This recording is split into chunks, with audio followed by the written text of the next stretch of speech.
Thank you all for coming. Tonight I'm making an announcement that affects all of us. I'm restructuring my marriage. I have realized that a man like me, a man with a vision, with ambition and ability to build empires, I can't be held back by a woman who doesn't understand what that means. Understand what that means. Frank's mother nods. Jasmine smiles. The cousins exchange glances, excitement, anticipation of drama. Samantha's face, still, composed, Frank continues, his voice getting louder.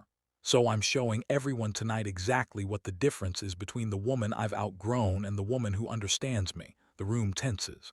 Nobody knows what's about to happen. Frank gestures to Samantha, his voice loud, slurred, vicious. You know what your problem is, Samantha. You never made me feel like a man. You questioned everything. You made me feel small. Room goes completely silent. 30 people were watching. Frank continues. This woman right here, he grabs Jasmine's arm. This is what a real woman looks like. This is what respect looks like. Samantha doesn't move, doesn't flinch, just watch. Frank, get up, go to the kitchen, bring back a basin of water. Samantha stands slowly, walks to the kitchen. The room is dead quiet. Frank's mother's smile widens. Samantha returns with a basin and cloth. Frank, kneel down. Samantha kneels. The room gasps. People lean forward. Some look away. Frank's mother starts clapping. Slow, deliberate, obscene. Frank, show everyone what happens when you fail to keep your man satisfied. Samantha takes Jasmine's foot. Place it in the water. The cloth moves across the foot. Slowly, methodically, the water sounds are amplified. Each movement is deliberate and cruel. Frank's mother keeps clapping. The cousins are recording. The room is witnessing something unspeakable. Frank, his voice loud, look at the difference. One woman understands her place. One woman knows what a man needs. And one woman is too busy being a doctor to be a wife. Close-up of Samantha's face as she washes Jasmine's foot. There are no tears, no shame, no breakdown. Instead, she looks up at Frank, and she smiles, not a smile of submission, not a smile of fear, but a smile of absolute certainty, like she knows something he doesn't, like she's been waiting for this exact moment. Frank sees the smile. His confidence falters for just a second, but then he pushes it down. By morning, that video had spread to 50 people. By afternoon, it was in the hands of lawyers, prosecutors, and federal agents. Frank was about to discover that some humiliations have criminal consequences. Cut to present day. Chaos. The aftermath of the video spreading, news headlines appearing on screen, phone screens lighting up with messages, family group chats exploding. Before we dive deeper, let us know in the comments where you're watching from. We would love to hear from you, and don't forget to hit that subscribe button so you never miss any of our upcoming videos. Monday morning, real time. We're seeing things happen as they unfold. Frank arrives at work. He's confident. He thinks the video makes him look powerful. He enters his building. His business partner is waiting for him. Face grim. Partner, we need to talk. In my office. Now, inside the office. The partner is packing. Partner, that video, it's everywhere. My phone's been ringing since 6 this morning. Investors are asking what the hell is happening. We're pulling out of the Midtown project. Frank's face. Shock beginning to set. Was a private family moment. Partner, there's nothing private about it when 30 people are watching and someone films it. You publicly humiliated your wife.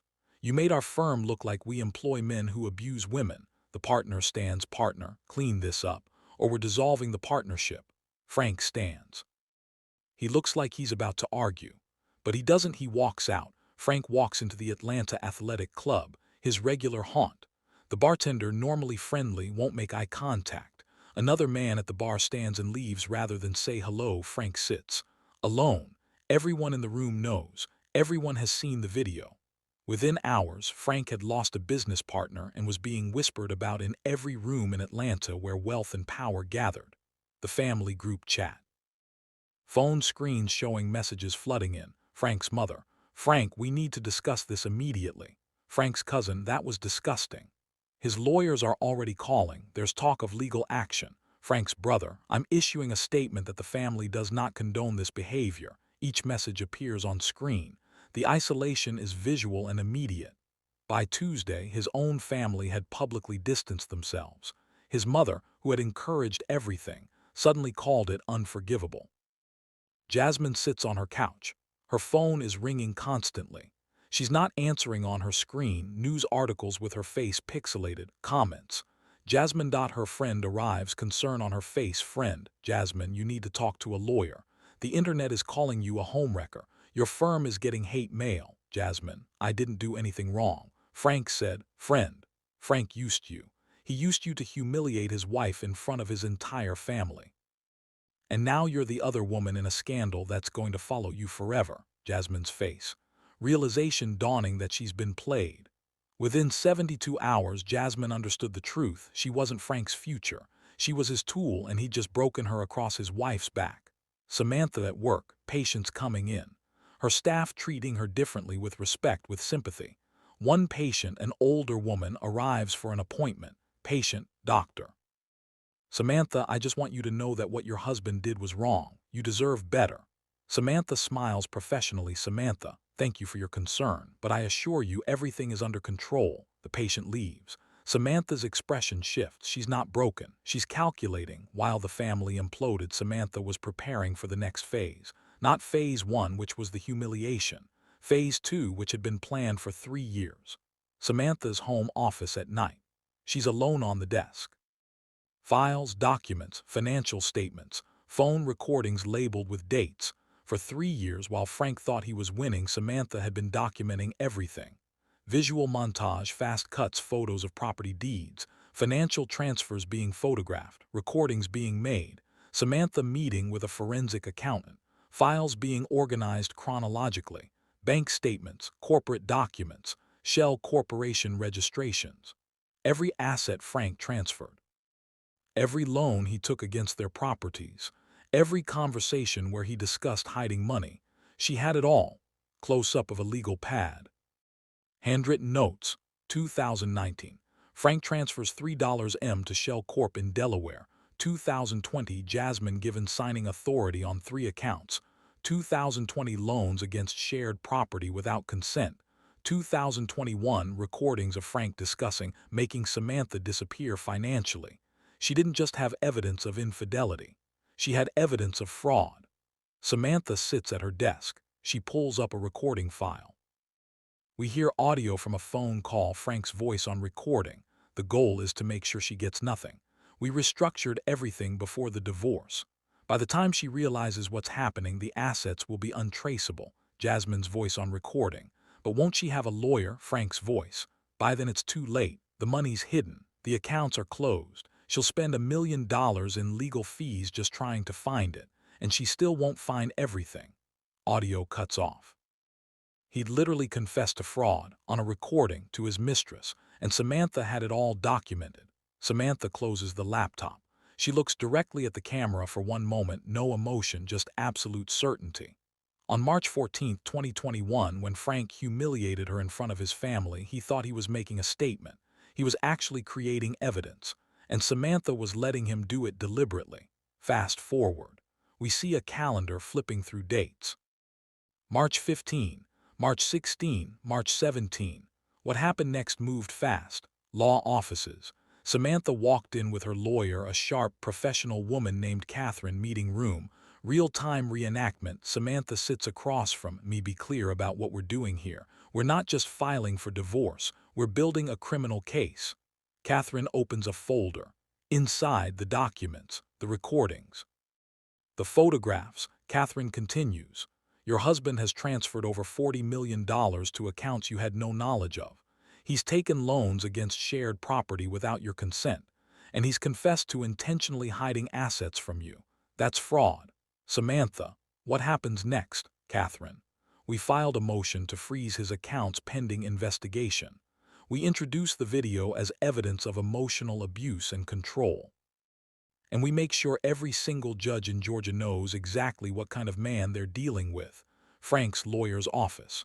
Frank sits across from his attorney, expensive suit, confident demeanor. The attorney is less confident. Attorney, we have a problem, a serious problem. Frank, what problem? I'm divorcing my wife. It's not a crime. But hiding $40 million is. And humiliating her in front of 30 witnesses on video is evidence of the control pattern. Your wife is about to use it against you. Attorney slides papers across the desk. Attorney, She's filed a motion to freeze all your accounts. She's got documentation of fraudulent transfers, and she's got recordings of you discussing the fraud. Frank's face, panic beginning. So what do, attorney? We settle. Or we go to trial and you go to prison. The courthouse. Days later, judge's chambers. A judge sits behind her desk. She's reviewing documents, reading transcripts. Her expression gets darker as she reads. Judge to herself. My God, she looks up. The weight of what she's reading is evident. When the judge received the initial filing, the video, the documents, the recordings, she made a decision that changed everything. The courthouse hallway. Samantha is walking out. Behind her, legal staff carrying boxes of documents.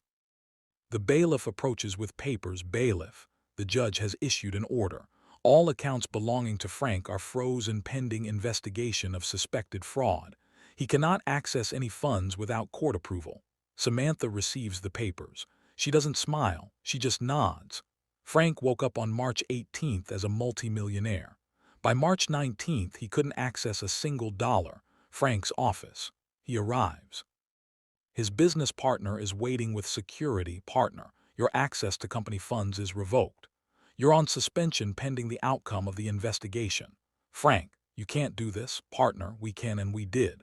You've exposed this firm to massive liability. You're done. They escort him out, everyone watching.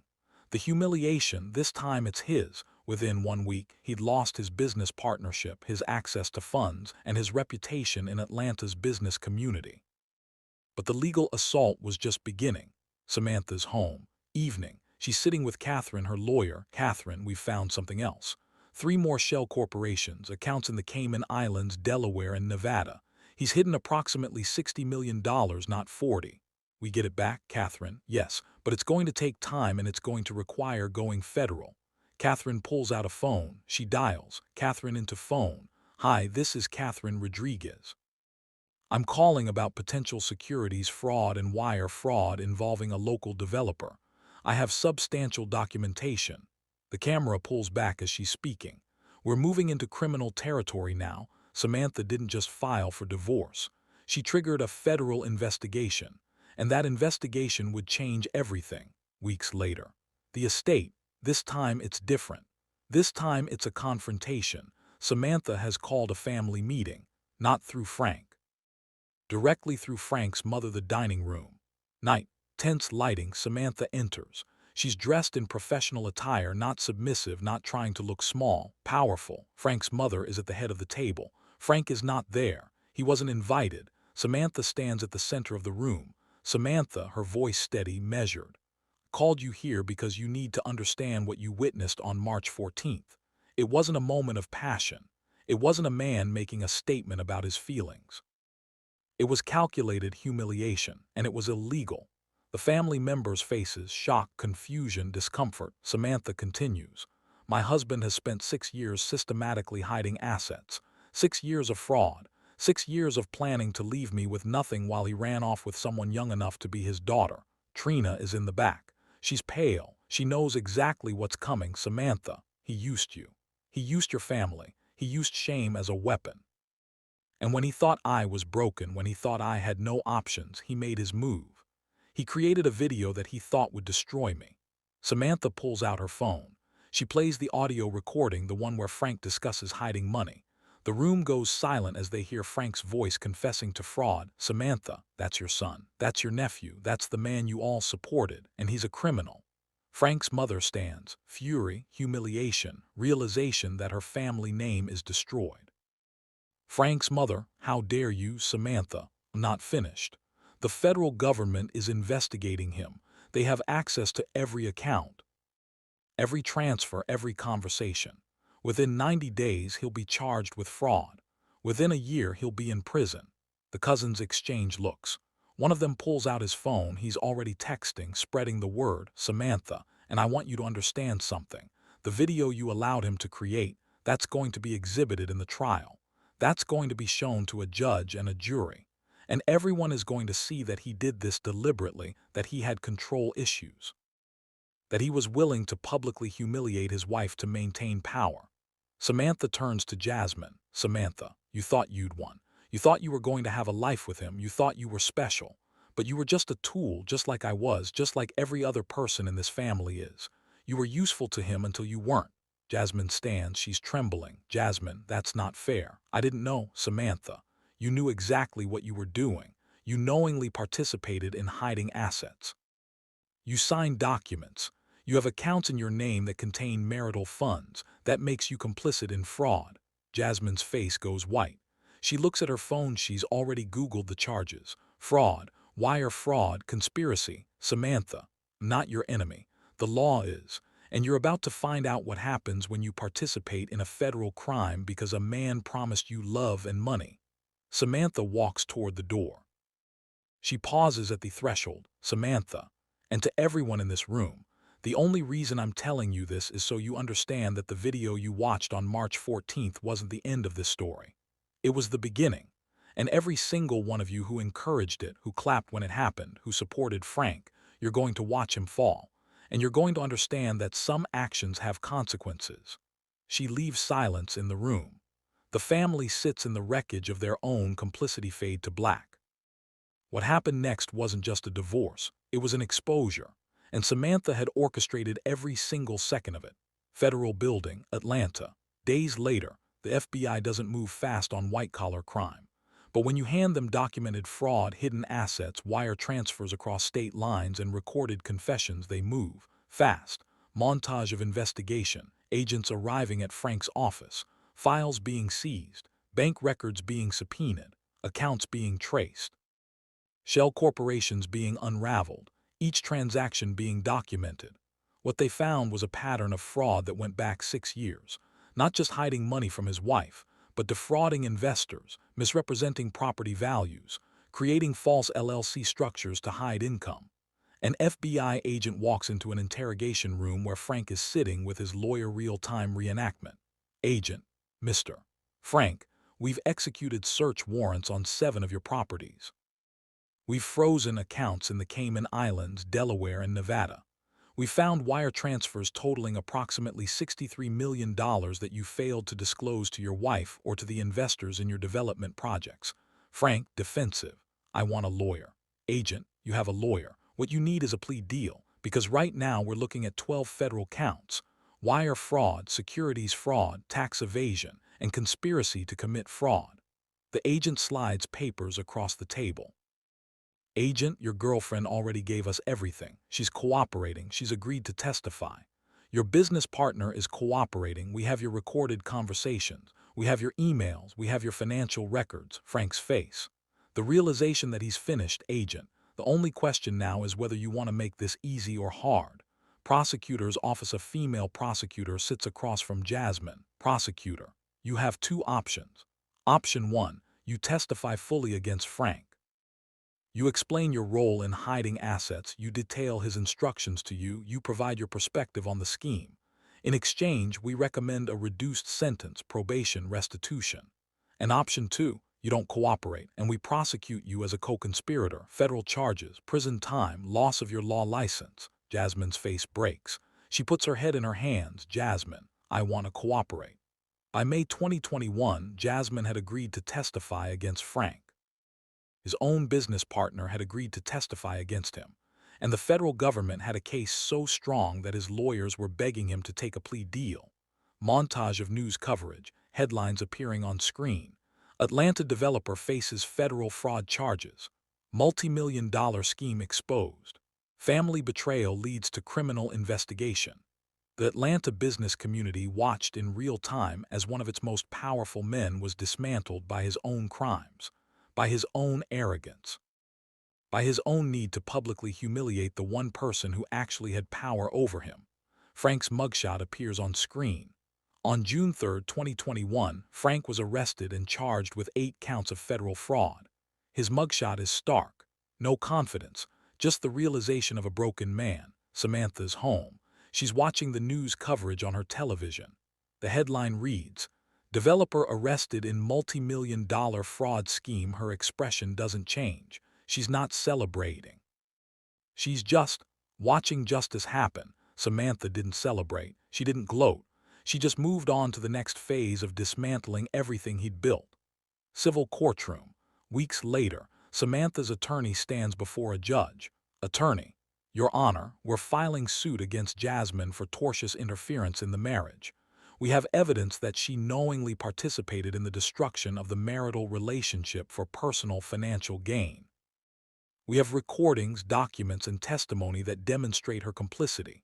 Jasmine sits in the courtroom. She looks smaller and broken. Judge, counsel for the defendant, how do you respond? Jasmine's attorney, standing defeated. Your Honor, at this time my client would like to make an offer to settle. Mediation room. Jasmine's attorney negotiates with Samantha's attorney. Jasmine's attorney, we're prepared to offer $2 million to resolve this matter. Samantha's attorney, shaking her head. Not enough. My client is asking for $4.2 million. That's the amount that was directly transferred to accounts in your client's name. She knowingly participated in asset hiding. She signed documents. She benefited directly. Jasmine's attorney. That's an unreasonable demand. Samantha's attorney. Actually, we're being generous. If this goes to trial, we're going to introduce evidence that she actively helped Frank commit fraud. We're going to show the jury that she knew exactly what she was doing. And the jury is going to award my client everything she's asking for and then some. Jasmine is called into the room. She looks like she hasn't slept. Samantha's attorney. Directly to Jasmine, you have a choice. You can settle for $4.2 million and move on with your life, or you can go to trial and have everything exposed in open court. Either way, your law license is gone. Either way, your career is over. Jasmine breaks down. She puts her face in her hands. Jasmine's attorney will accept the settlement. Legal documents being signed. Settlement finalized. Jasmine paid $4.2 million to Samantha. She was disbarred from practicing law. She faced her own criminal charges in relation to the fraud. Jasmine's apartment. She's packing, moving. Her life is in boxes. Woman Frank thought was his future disappeared, not because Samantha destroyed her, but because she was complicit in her own destruction, because she made choices that had consequences. News headline, paralegal pleads guilty to fraud charges. Jasmine took a plea deal, 2 years probation, restitution, and a permanently suspended law license. She was 34 years old. Her career was over. Federal courthouse. Day of sentencing months have passed. The investigation is complete. The evidence is overwhelming. Inside the courtroom, Frank stands before the judge. He's aged. Prison orange suit. No confidence left. Judge reading the verdict. Mr. Frank, you have been found guilty of 8 counts of wire fraud, 2 counts of securities fraud, and 1 count of tax evasion. You have demonstrated a pattern of deception, control, and willingness to harm others for personal financial gain. The judge adjusts his glasses. He's angry. Judge, you humiliated your wife in front of your family. You documented your own crimes on recordings. You attempted to hide assets worth over $60 million. And you did all of this while presenting yourself as a man of integrity and business. Close-up of Frank's face. He's staring straight ahead. Judge, you are sentenced to 70 months in federal prison. You will surrender to the Federal Correctional Institution in 3 days. You will forfeit all hidden assets to the federal government and to your former wife as restitution. And you will pay additional fines totaling $3.5 million. The gavel comes down. 70 months, just under 6 years. Frank would spend the next 6 years in federal prison for fraud, not for infidelity, not for emotional abuse, for fraud. For the crimes that came from his arrogance. Frank is escorted out of the courtroom by marshals. The courtroom clears. Samantha remains seated. She doesn't look triumphant. She just looks relieved. Outside the courthouse, reporter, doctor. Samantha, do you feel justice has been served? Samantha, calm, measured. I feel like the legal system has done its job. My husband committed crimes. He was prosecuted. He was convicted. That's justice. Whether it repairs the damage he caused, I'm not sure anything can repair that. She walks past the cameras, dignified, composed. Frank was transported to Federal Correctional Institution Valdosta, Georgia. He would spend the next 70 months in a 6x9 cell. Not because of the affair, because of the fraud. Prison gates closing. Frank walking into the facility. A single officer escorting him. He had $10,000 a month in spending power. He lost it all. He had a $50 million empire. He lost it. He had a wife who stood by him despite his infidelity. He lost her too. And most importantly, he lost the one thing narcissists can't live without: power. Samantha's medical practice. Months later, she's at work, but something has changed. She's different, more present, and more alive. Samantha at a legal conference. She's speaking on a panel about asset hiding in divorce cases. Samantha to the audience of lawyers. Most women don't suspect their husbands are committing fraud. They suspect infidelity. They suspect emotional affairs, but they don't know how to track financial crimes. So I want to teach you, the lawyers, the professionals, the people who advise women, how to identify the warning signs. She's presenting documents, explaining the patterns, and showing how to catch fraud before it escalates. Samantha didn't just win a divorce. She became an advocate. She founded a nonprofit that provides free legal consultation to women navigating fraud-involved divorces. She published research on the connection between emotional abuse and financial crime. Articles appearing on screen, understanding the pattern, emotional abuse and asset hiding. Dr. Samantha on financial fraud in family court, how to protect yourself. A guide to asset tracking. She transformed her personal trauma into systemic change. She went from victim to architect of accountability. Samantha at her home. It's the same home Frank once controlled, but it's different now. It's hers. She's sitting with her daughter. They're laughing. There's lightness there that wasn't there before. Her daughter, who had grown up in a home defined by manipulation and control, finally had a mother who was truly present, not performing strength, just being it. Samantha is being interviewed. She's in a professional setting. She looks directly at the camera. Samantha, people ask me if I regret letting him humiliate me. They ask if I wish I'd left immediately when I discovered the affair. And the answer is complicated. Cut back and forth between Samantha speaking and archival footage from the case. Samantha, if I had left immediately, I wouldn't have had the documentation. I wouldn't have had the evidence. He would have walked away with everything. So yes, I had to endure humiliation. Yes, I had to stand there on my knees while his family watched. But that moment, that single moment, is what gave me the power to hold him accountable. She pauses. She's chosen her next words carefully. Samantha, but here's what I want women to understand. You shouldn't have to go through that. You shouldn't have to tolerate abuse to gather evidence. You shouldn't have to degrade yourself to hold someone accountable. The system should protect you before it comes to that. Frank and Samantha case became a watershed moment in Atlanta's legal community. It changed how judges treated documented fraud in divorce cases. It changed how forensic accountants approached asset discovery. And it changed the conversation around whether emotional abuse and financial crime are connected. Montage of legal changes, new court procedures being implemented. Asset Disclosure Reform Act headlines, other cases being revisited, women receiving settlements they would have lost before. Because Samantha didn't just win, she changed the system. So here's my question for you. If you were in her situation, would you have had the patience to wait 3 years? Would you have had the discipline to document everything while pretending not to notice the betrayal? Would you have been able to let him humiliate you, knowing it would eventually be used against him? Drop your answer in the comments below. Tell us what you would have done. Tell us whether you think justice was actually served. Tell us what you think about a woman who transformed her pain into systemic change. And if you want to see more cases like this, stories where the quiet person in the room turns out to be the most powerful, then subscribe to our channel and hit the notification bell, because we upload new cases every Wednesday and Friday. Where are you watching from? Drop your comment below. Thank you for watching. And we'll see you in our next story. Stay tuned for more.